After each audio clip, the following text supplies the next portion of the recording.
Hey guys, this is Coach Mo with the Play Try Performance Center in Dallas, Texas. Today I'm going to be teaching you how to strengthen your medial glutes. One of my favorite exercises and one of the easiest ways to do this is by what we call a lateral band walk.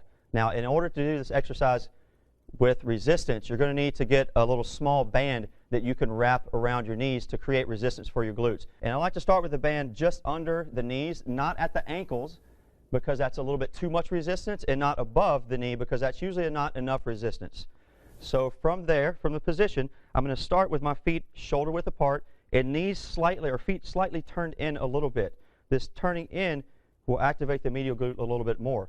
From here, I'm going to drop down into a small squat position, weight on my heels. Then I'm going to take, depending on the space, if you're in a small room, if you're in a hotel room, you can do this very simply by going back and forth, all right? So what I'm going to do, I'm going to start by taking 4 steps to the right, 1, and leading from my heel, 2, 3, 4. Now, a common thing I see when people do this is they have a tendency, because the medial glute is weak and the glute max is stronger, is they'll do this and they turn their toe out, okay? So in order to do this properly, you need to make sure that you have a little bit of internal rotation at the hip so your toes are turned in.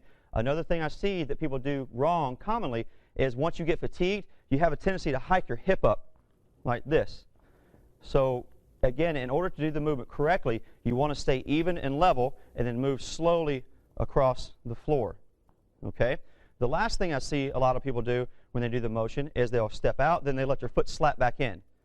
As I'm working this leg going out, this glute is actually going to work in slowly bringing my leg back in.